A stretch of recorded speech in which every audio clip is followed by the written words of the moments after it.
Diane, 11:30 a.m., February 24th. Entering the town of Twin Peaks. It's 5 miles south of the Canadian border, 12 miles west of the state line. I've never seen so many trees in my life.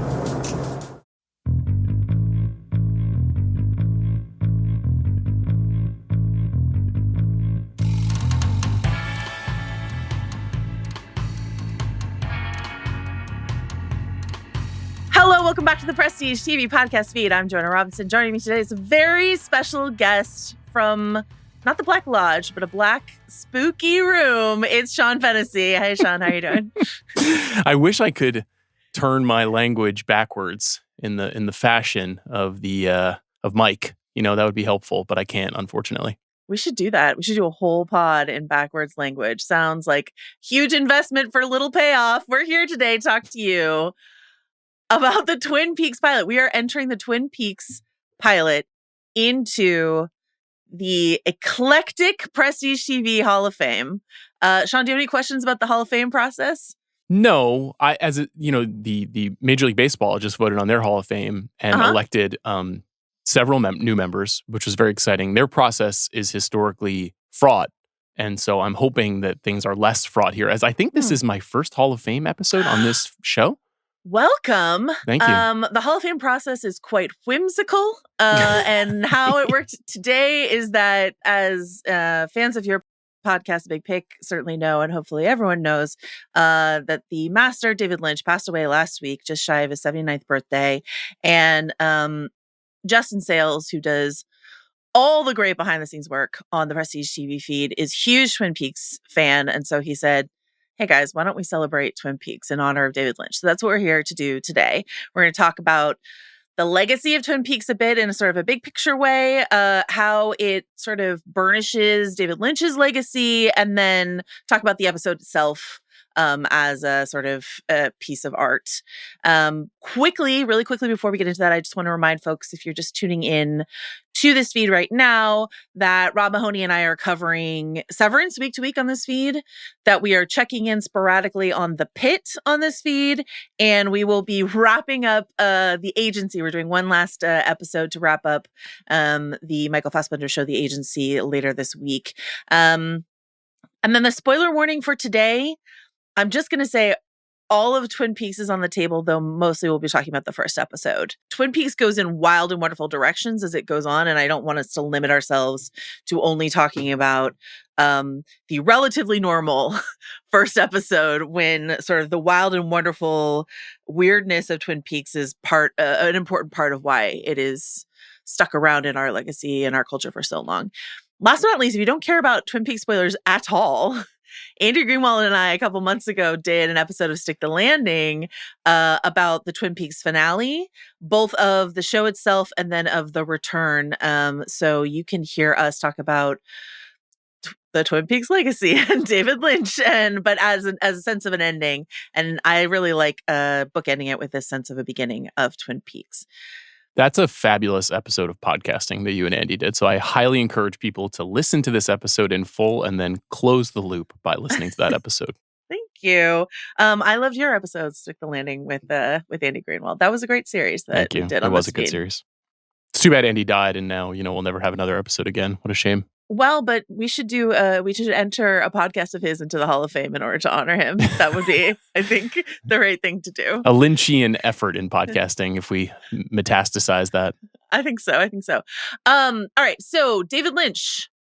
Do you have a favorite David Lynch film? I'm sure you talked about it on The Big Pick, but can you pick a favorite? Changes every time. The only film of his that I've watched since he passed, other than the pilot, is Inland Empire, which I've always found a sticky wicket, because it's so challenging, and I absolutely loved it when I rewatched it a few nights ago, and I had nightmares and was pretty devastated by it. So it's a little hard to say absolutely this one for me. Generationally, you and I, of course, were there for Mulholland Drive happening in real time, and it's kind of hard to overstate the impact that had on me as a film fan. And it was a date night movie for my wife and I, and we had a 5-hour conversation at dinner after seeing the movie. So it's a very strong personal memory that I have of his. But I like them all, all 10 films, all the TV stuff, the short films, it all deeply resonates with me in different ways. So what about you? What's your fave?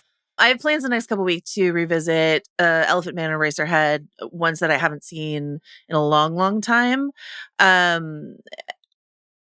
think it's Blue Velvet for me, though. A bit of a basic bitch answer, but here we are. So we're here to talk to you about the Twin Peaks pilot. April 8th, 1990. It was a 2-hour TV movie called Northwest Passage, written by series creators Mark Frost and David Lynch and directed by David Lynch. And this is fun. I like to occasionally play the role of Professor Fennessey on this podcast.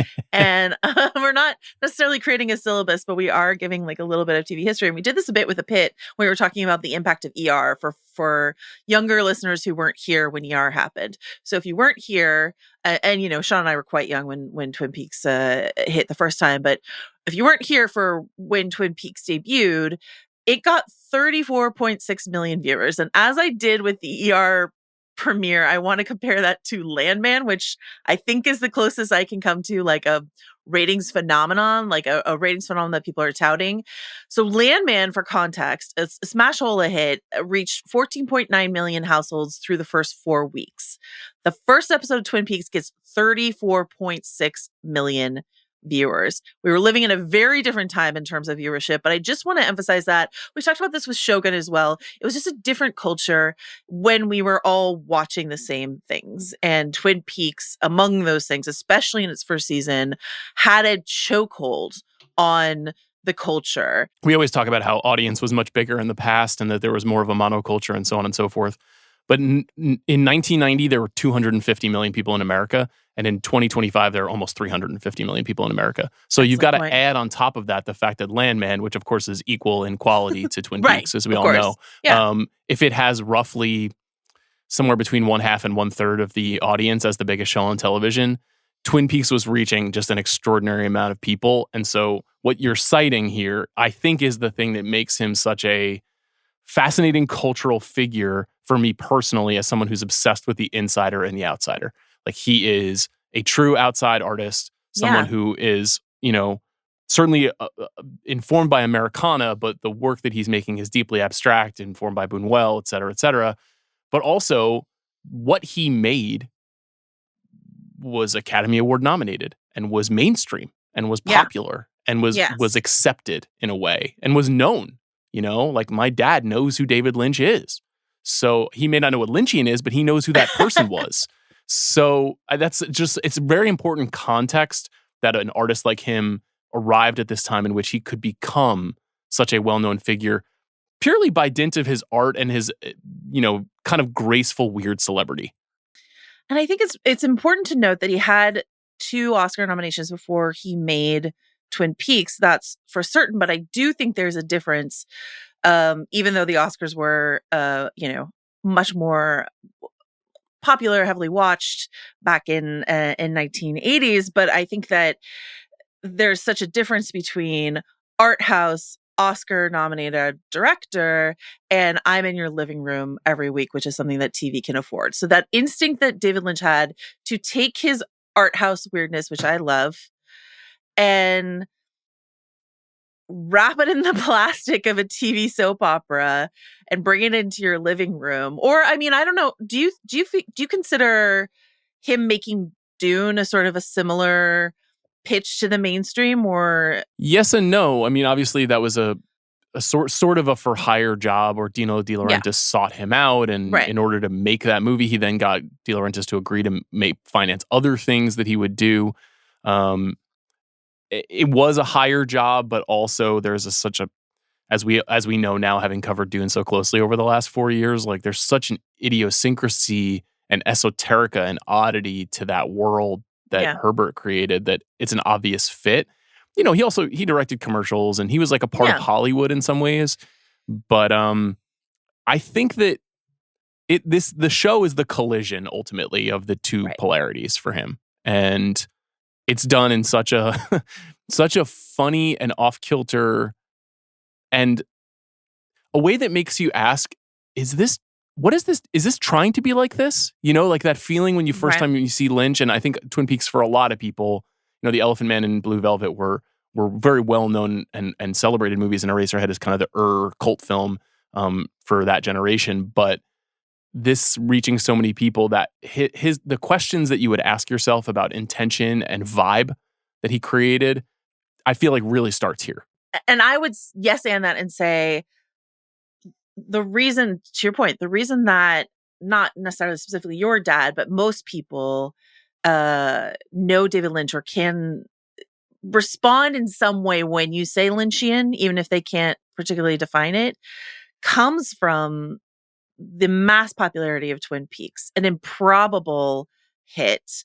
And you mentioned Eraserhead is this sort of text for cult films, and Twin Peaks is in its way an text for prestige television, the very reason we're here.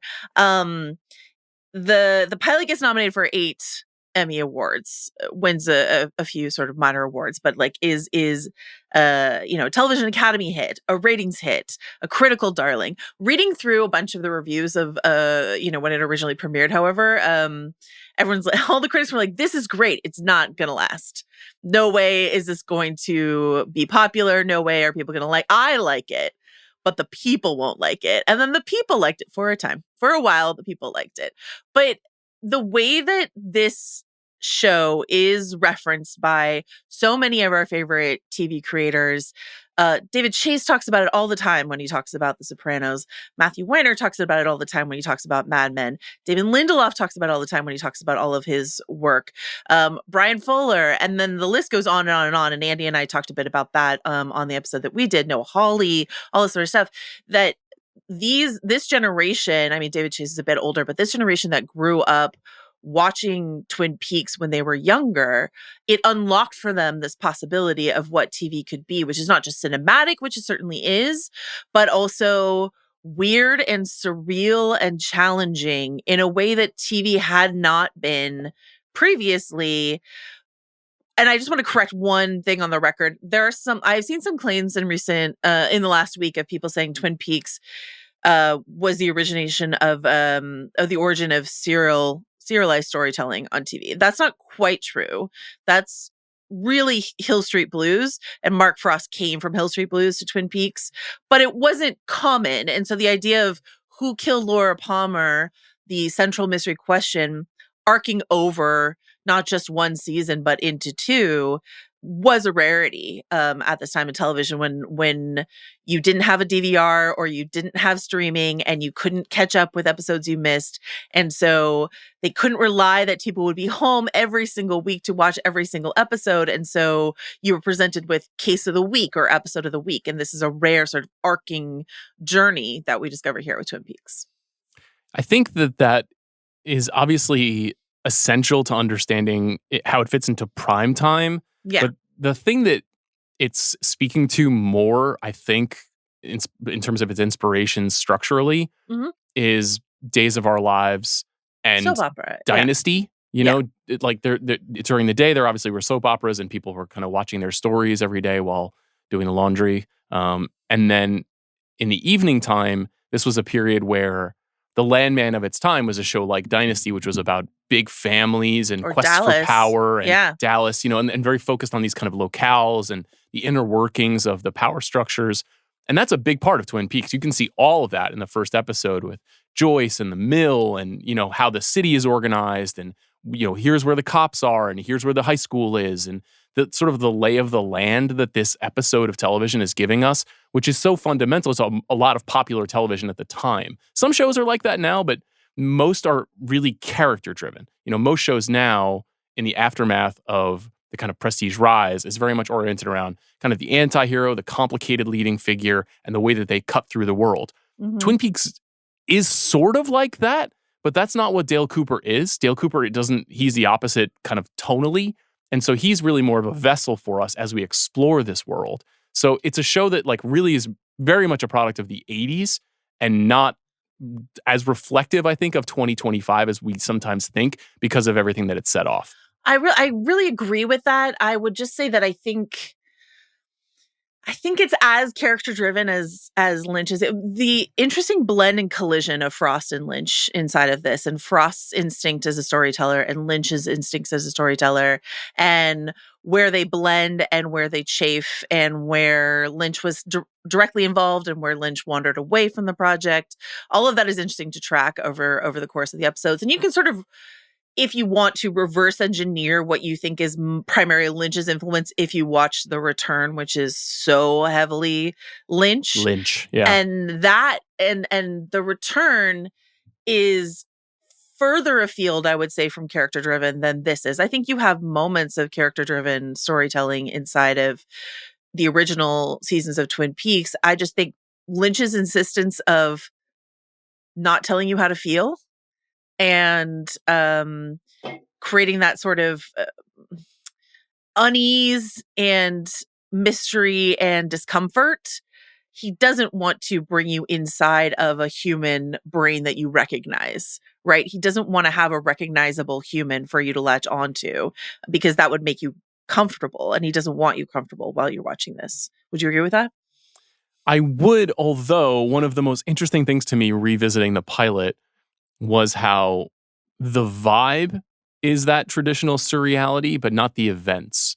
Mm-hmm. The events of this episode are fairly standard serialized narrative storytelling. 100%. There's no Black Lodge in this episode. You know what I mean? The what we see occasionally, you know, the closing moments and the vision that Laura's mom has, for example, that feels very Lynch. That feels very Inland Empire. It feels very the kind of chaos and the anxiety and the mania of that moment.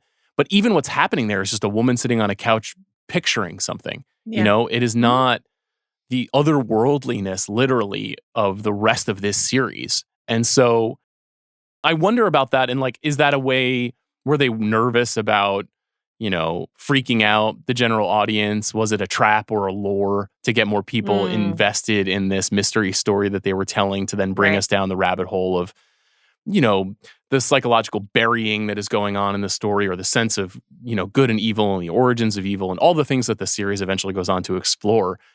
It's still a fairly pro forma whodunit, but just the energy just feels wrong. Something just feels off. Yeah. And it's unmistakable when you're watching it. And having, you know, if you've seen The Return, you're like, this episode is like, you know, watching an episode of Landman. But still, his ability to communicate as a filmmaker that something is wrong in the world without moving to the tools that he would use, like moving to the alleyway image in Mulholland Drive, for example, or this sort of some of the decrepit and more disgusting aspects of Blue Velvet. Like, there's not a lot of that in this 95 minutes. And so that's so interesting that he can capture that feeling of despair and anxiety and oddity, I guess, without going to any of those places. And I wonder if because there was a big drop off from episode 1 to episode 2, which I think is really notable. And what do you think accounts for that? I guess is my question. Is it that move toward a slightly more surreal style of storytelling? There is a significant drop off, but the drop off isn't to low viewership numbers. It was still a phenomenon for the rest of season 1. The bigger drop off comes in season 2, but I think, I think some people tuned in probably thinking they were getting a sort of Dallas Dynasty-esque soap opera, and there is an unsettling weirdness. I'll skip ahead and say I chalk a lot of that up to the score. Really helps establish that. We can loop back to that a little bit later, but I think, or the emotionality that's on display here that's unsettling, uncomfortable, the cadence of the dialogue. So I think people tuning in thinking they're getting something extremely standard will say that was a little weird and I don't want to watch it anymore. But people who are like, it's just standard enough that I feel comfortable, and just unsettling enough that it's maybe expanding my idea of what storytelling can be inside of my living room, are the people who sort of went on watching it. And I love that about the series. I want to ask you, before we can sort of get into the specifics of this episode even more, what's your personal relationship with Twin Peaks? When did you start watching it?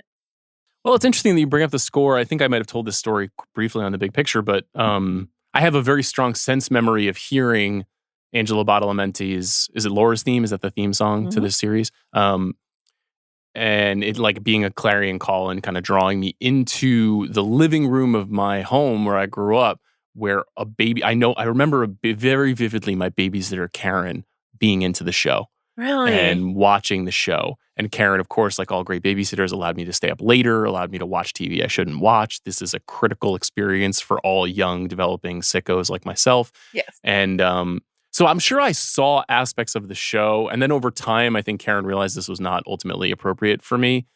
So I wasn't like one of those kids who was watching at 7 these series all the way through. But that song, that tune, sticks out in my mind. And then I went back, I don't know, whenever it was circulated on VHS, I assume. I don't remember. Did it run in syndication anywhere? Was it air on any other networks? It was on Bravo. Bravo, okay. For a while in the 90s. I'm not sure for how long. And I know that David Lynch that's when you get there was like the Log Lady prologue that started accompanying it when it showed up occasionally in syndication. So yeah, I'm not sure it was super accessible, but it was, it's not like it was running all the time like the Brady Bunch or something like that, but it was in reruns around for sure. Yeah, and I think, in the 90s, obviously Lynch goes from Fire Walk With Me to Lost Highway. And when Lost Highway hits, Trent Reznor and Marilyn Manson and all of those figures kind of meaningfully being a part of that soundtrack and being obsessed with music and music magazines, that really is kind of what drew me into the Lynch orbit, and more sort of understanding what it was that he was doing. Yeah. And then eventually, when Mulholland Drive comes around, I think I kind of went into a let's watch all of this person's stuff mode. Yes, I probably hadn't seen Dune till then. I probably had not seen The Elephant Man till then. And so in the late 90s and early 2000s, really kind of investing. And I remember when the Missing Pieces DVD of Twin Peaks came out, and that being a really big deal as a home video dork that I am, and watching everything and devouring it and getting obsessed with it. But yeah, I was 7 when it came out, and I'm sure I saw multiple episodes on TV, not really knowing what to make of it. What about you? When did you first get exposed to it? I was really late to the game in that it was like about 10 or so years ago. And someone I was dating was really into it and wanted to show it to me. And which was a really wonderful way to watch anything, I think, is someone who loves something wants to share it with you. They could go poorly, but it went really well. And did you love it right away? I did. I did, and I was extremely aware of it, as I was aware of sort of the bones of it, as someone who was as tapped into pop culture or its legacy as I was. You can't avoid its legacy if you watch as much film and television as we do, and it's one of those relief moments of I finally watched this and now I understand everything a bit more completely. Yeah. I love that feeling. I just watched The Outsiders for the first time earlier this week, and it's just sort of like, oh, now everything has sort of locked a little bit more into place for me. I love checking things off. That sounds like a very cold way to talk about art, but anyway, I loved it. And then The Return happened, and I loved it even more. Like The Return, I love Twin Peaks, but I loved The Return. And so going back to rewatch Twin Peaks in light of The Return makes me love it even more, if that makes sense. It definitely deepened my appreciation for the original series. The original series, the truth is, the second season is real wonky, and a lot of it doesn't work. And that was understood at the time, and the viewership fell off a cliff. But just creatively, it really kind of lost its way. And I think in some ways struggled to do the same thing that a lot of current prestige television, I think, struggles to do, which is sort of justify its length and existence in a lot of ways, especially when there is a kind of a core, whether it be conflict or mystery involved. The thing that sticks out to me as I rewatch the first episode, then watch the final 20 minutes of the European cut, which I'm sure we'll get into quickly. Right. And then even just sort of like teasing myself by watching bits and pieces of other episodes was this idea that it was a mystery show, but what so many mystery shows since it happened have failed to capture the vibe. I thought of The Killing the AMC series, or Mayor of Easttown, or there are a lot of shows that are like this, and we live in a time. This TV series presaged our obsession with the dead girl. Yeah, and it's none of those shows are funny or kicked it off. It kicked it off. Yeah, it did, but it also seemed to sort of be like not mocking it, but undermining our fascination by these ideas. And then Fire Walk With Me kind of closes the book on that, where it's like, is this really what you're interested in? Let me rub your nose in it and show you how dark this actually is. And so it felt like at its inception, he and Frost really understood just kind of how gross and unsettling a lot of these ideas can be, and what's really at the bottom of them. And in the last 15 years in our culture, like we have this kind of like methadone drip of like, give me more mystery box, give me more. I need to know what happened. Yeah. And the show definitely preyed on that, but it also subverted it simultaneously. And that's such an amazing accomplishment that I'm still awed by what they pulled off, even when the show isn't at its best. What's fundamentally at the core of the pure uncut Twin Peaks versus the methadone of everything that follows it is that when you talk about a mystery box show and the concept of the mystery box, which comes from a J.J. Abrams like TED Talk, oftentimes you're talking about something that is meant to get people talking, meant to get people guessing, meant to keep people engaged, get the clicks going, get the Reddit boards going, all that sort of stuff like that. I don't know what Frost is interested in, but that is not what David Lynch is interested in. He's not interested in it as bait at all. He is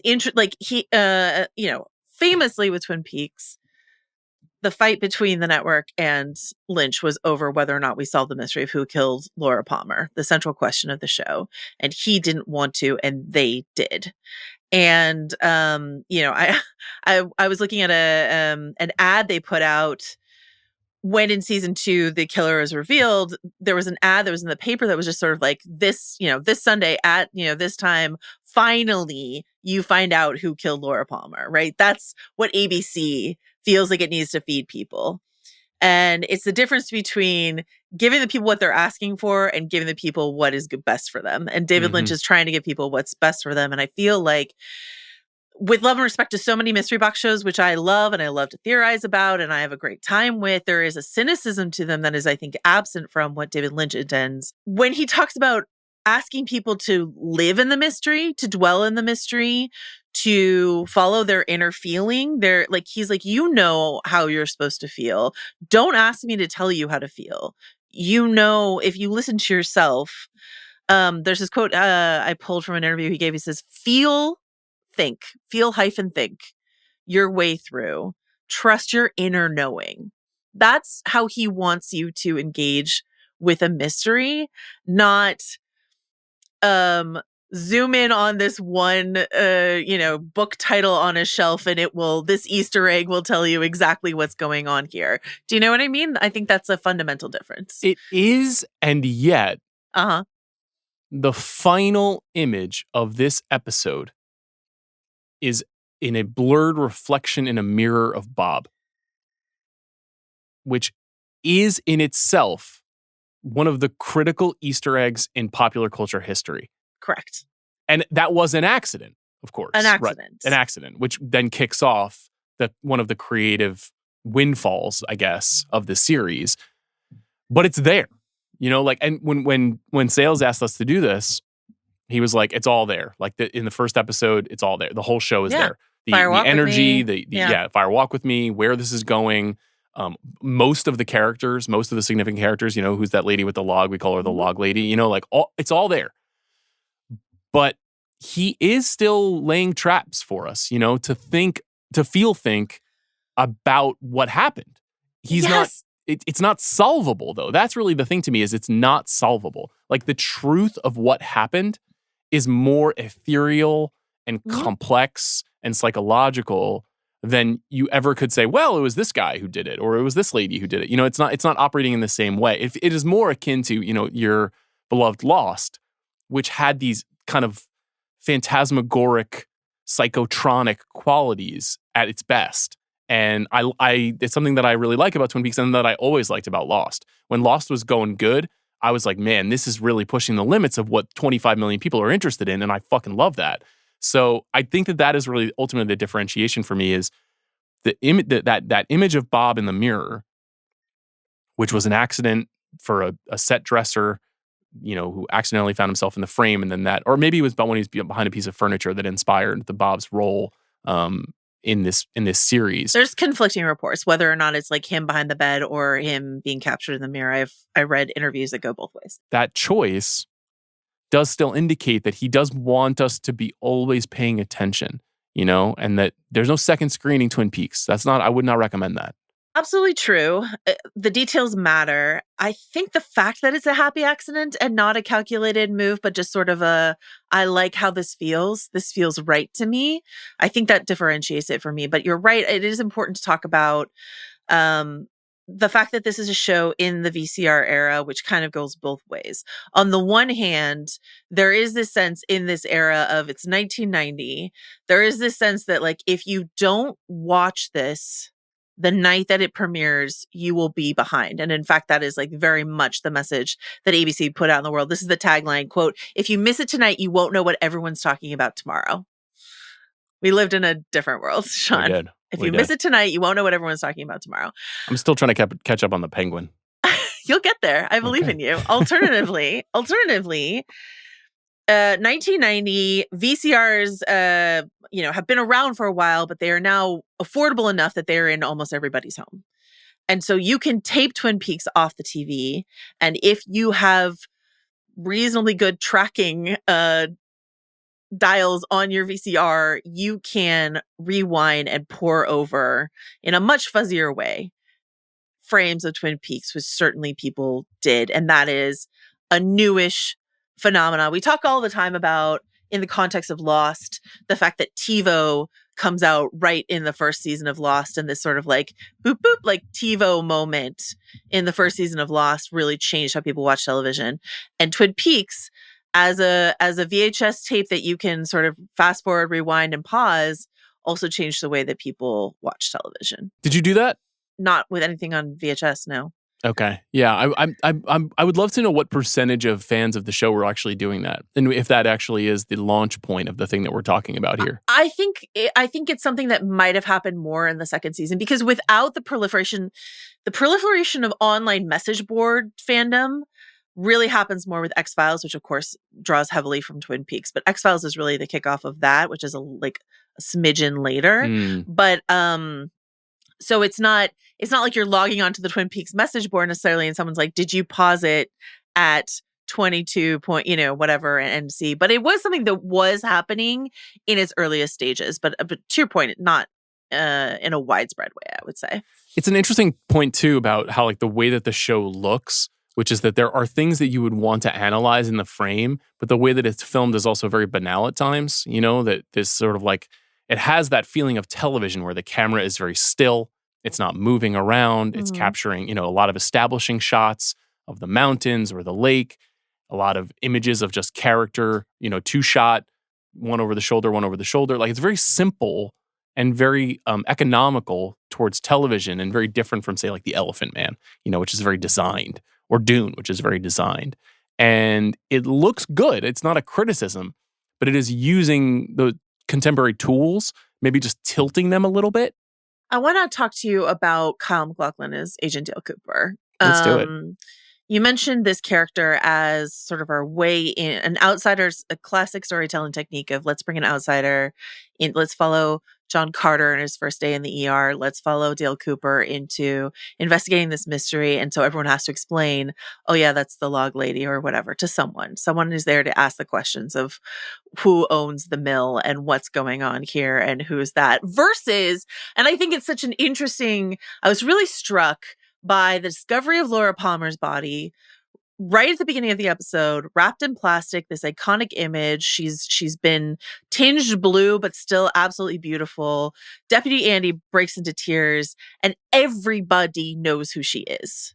That's an important thing. It's not who is this. Everybody knows that's Laura Palmer, a blonde, popular teenager that everybody in town already knows. And that's an important part of this.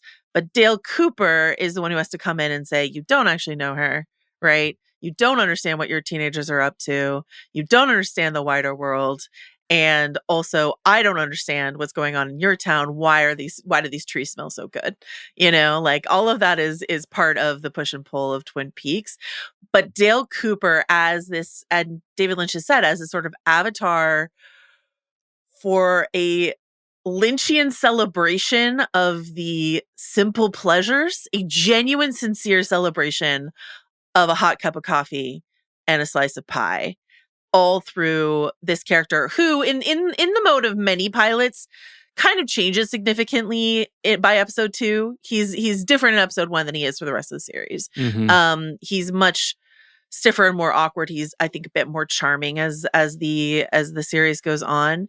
But as an iconic, as Kyle MacLachlan, who has played Paul Atreides, as Kyle MacLachlan's favorite character he ever played, what does Dale Cooper mean to you? Why do you think he works as well as he does? To me, it's the closest we get to watching Lynch on screen. Yeah. You know, that we have obviously seen Lynch perform. He performs on Twin Peaks. Mm-hmm. But the Lynch perspective and communication style feels deeply embedded into Dale. And I'm sure Frost had a lot to say about Dale and what it means to have an FBI agent come to this town. But, you know, you cited this quote from Frost through Guillermo del Toro that was going around after Lynch passed about the utter lack of irony in Lynch. Yeah. That sincerity and that the way that was kind of in opposition to the go-go Clintonian 90s, you know, and the like more culture that we kind of wandered into as kids.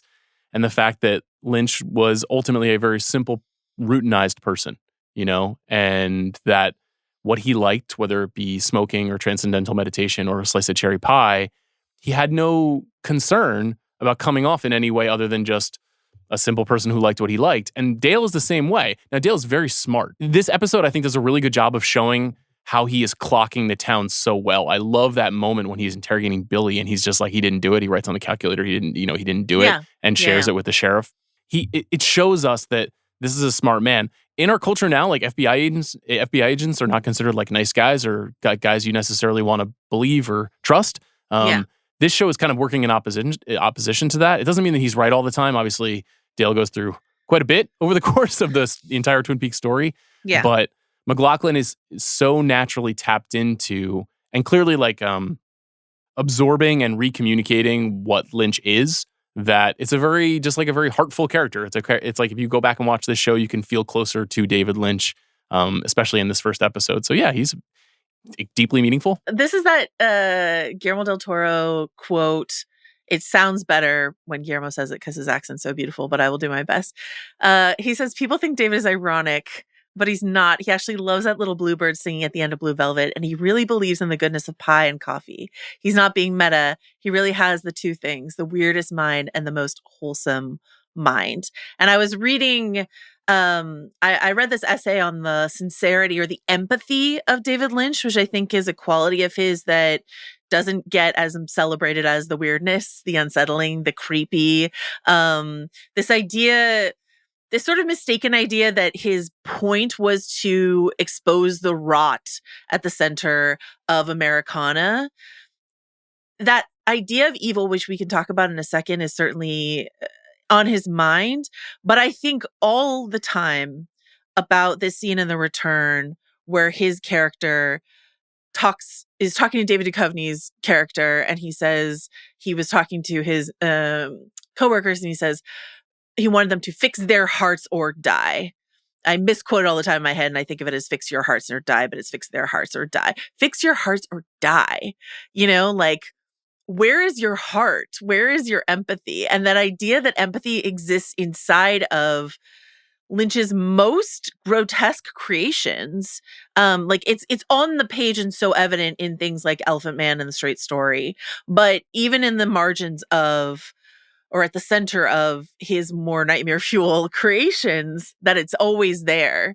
And it's here inside of Twin Peaks. Before we talk about the evil, I want to talk about the emotionality. This is something that puts off a lot of people who try to get into Twin Peaks for the first time with a 2020s sort of mindset. The beyond soap opera display of emotionality that we get from Andy or Laura Palmer's mom, Sarah, or from Lara Flynn Boyle's character, Donna, these crying jags that we get inside of this first episode. How does that work for you? What is it doing for you and when you watch it in 2025? I think if you connect it to what we were talking about with TV soap opera, but also high-toned melodrama, Hollywood melodrama from the 1950s and 60s. If you watch a Douglas Sirk movie, you can see that what's happening between Donna and James is just torn from that playbook. And it's a style of storytelling and a style of film and television acting that I think just creates a high level of investment in the tragedy. That's really what the story is trying to convey. It does ultimately get much more chaotic and feels much more like the Grace Zabriskie moment at the end of the episode as you go through the series. But I think it's really important for establishing this is a really small town. Like you said, everybody really knew Laura and loved her, or at least loved the idea of her as the prom queen. And so, if you trip on it, that's fine. I think you're probably going to trip on every David Lynch vehicle to some extent because it's going to feel slightly more outsized than what we expect. This is not, there's a lot of contemporary art that is attempting to replicate realism. And that's not, even though this is set in a grounded world, it's not a realistic story. So I love the performance style that he gets out of most of the people on this show. Not everybody, but most of the people seem to understand what it is that he wants. That is exciting. Which performance works best for you and which do you bump the most on? That's a good question. I'm Bobby has always been a little bit much for me. And I recognize that character, and there's certainly I like Dennis Hopper in Blue Velvet, and I like Robert Blake in Lost Highway, and I know when he's pushing for something that is like really, really outsized on the arfing at the end of this episode, the kind of growling across the way in the prison. That's always been a little bit tricky for me. Setting aside Kyle MacLachlan and Michael Ontkean, who I think are both like pitch perfect on this show. I've always, one probably just fell deeply in love with Lara Flynn Boyle and Sherilyn Fenn when I was a kid.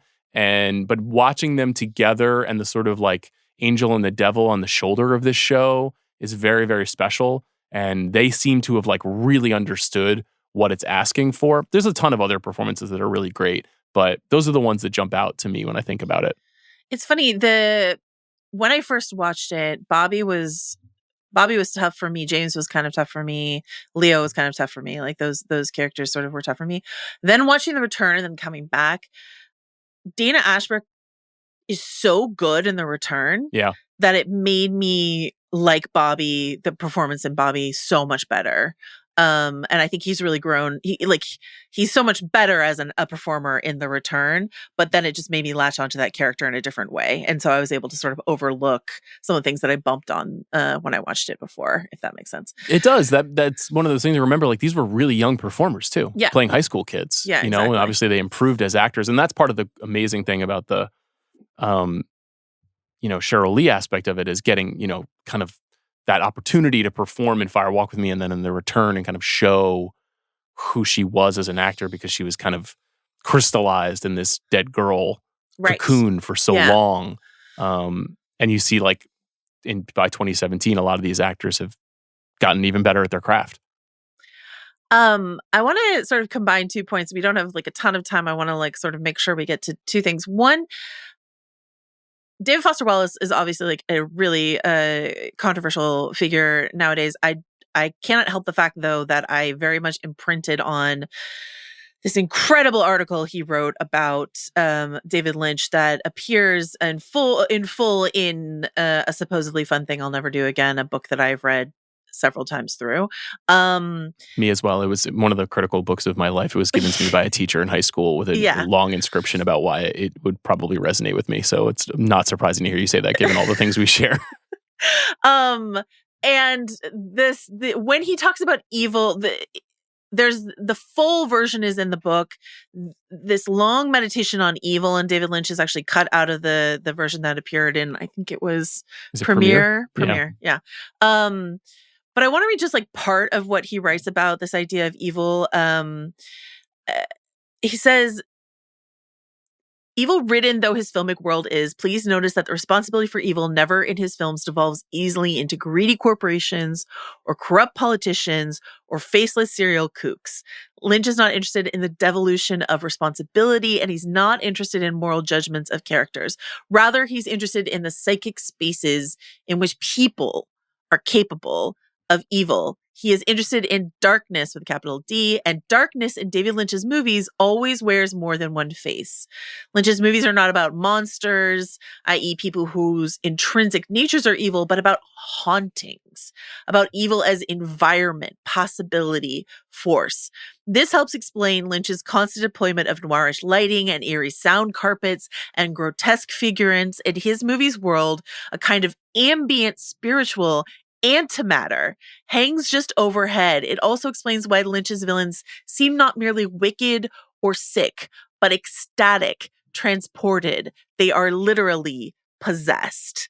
And I think that, end quote. And I think that that's sort of cobbled together from a longer section inside of this essay. But like, I think that idea of a haunting of this town, of this almost visceral antimatter of evil that has left its residue on an American town really gets to the heart of why I find Twin Peaks so compelling and so unsettling versus this idea of exposing a single person who is malevolent or exposing capitalism or something like, oh, that's interesting, but it's not what Lynch is trying to do. And no one else does it like he does it. No one else has been able to match this. I completely agree. It's a great point, and it's interesting how much that piece that Wallace wrote kind of predicts episode 8 of The Return, and the fact that this idea of evil is operating on this kind of historical intellectual continuum, and that there is something monstrous, but they're not monsters, that it is something that is handed down and creates this domino effect across time that is very powerful and sad and hard to wrap your mind around. And it is there in this episode of the show.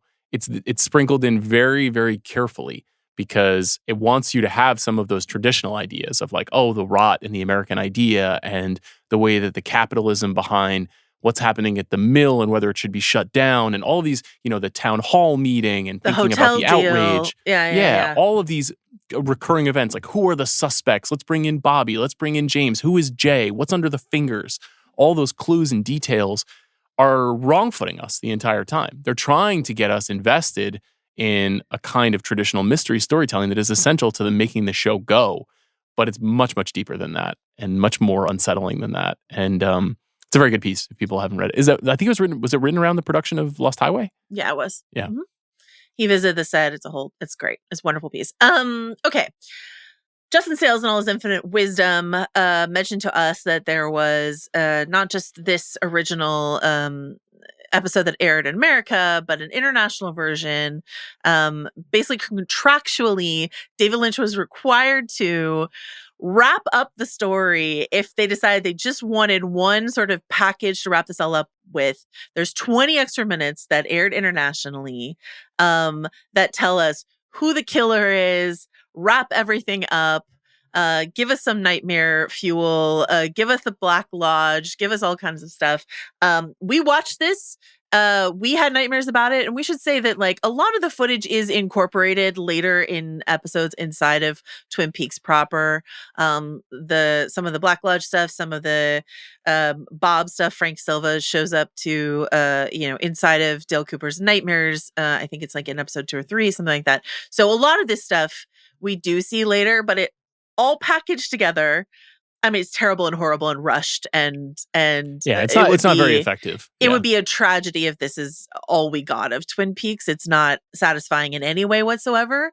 But I did want to talk about it briefly. Sean, what you told me you had nightmares or unsettling dreams after you watched it. Yeah, I think my nightmares are really more about the last 2 minutes of the original pilot, about the Grace Zabriskie having a vision and then that POV shot of the hand reaching for the half of the heart necklace, the pendant. And that image just being something that you just wouldn't see on network television, and that kind of sets up the rest of the series. I do think that the final 20 minutes that are tacked on to the European version, which is a funny pre-echo of what happened to Mulholland Drive, which was also supposed to be a television show and then was recut and became a movie. Yeah. The fact that this keeps happening to him, that he keeps like having these ideas, and then everybody's like, I don't know, this is going to work out, so let's just do something just in case.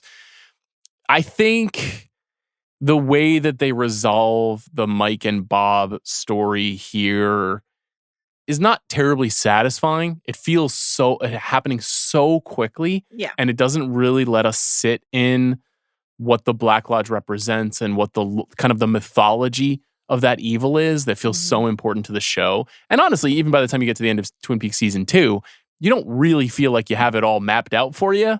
Really, and even in The Return, which maps out a lot more, you still don't feel like you've had it all mapped out for you. Sean, you can think your way through it, you know? So I think that trying to accomplish all that in 20 minutes is ridiculous, but it's cool that it was all there in the beginning point.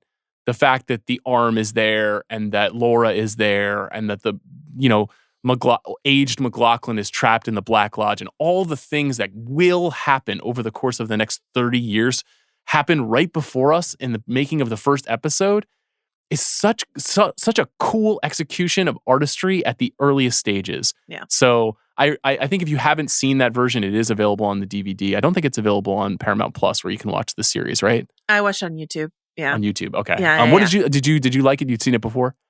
I had seen the parts that had been reintegrated, but I had never watched it through before. And I was like, wow, this would have been horrible. I mean, it's unsettling, and it's actually almost like too much Frank Silva. I think they did a really good job of like sort of dropping him in and having him speak less and just be visually creepy as they used him throughout the rest of the series. I do want to quickly shout out one point that I didn't get to that I think is important to celebrate is this a story out of time aspect of this. And I want to shout out Richard Bamer and Russ Tamblyn, two West Side Story alums that are in this. That just like kind of thrills me. The way that he uses them, the way that he uses Peggy Lipton, just sort of like drawing from pop American culture inside of this, along with like the generation of talent that he discovered, and Kyle MacLachlan as sort of like a Lynchian muse, and all of that is in the mix here in a way that is unforgettable. And the fact that it never resolves, not even with The Return, and has us constantly thinking and having to trust our inner knowing all the way through it is why David Lynch will always be famous, why Twin Peaks is such an important part of television history, and why if you listen to all of this and you still haven't watched Twin Peaks, I hope that you do. Thanks, Sean Fennessey. Thanks so much, Joanna. Thanks to Kai Grady, and also, of course, the Twin Peaks king, Justin Sayles, for this episode. And we will see you back on the feed soon. Bye.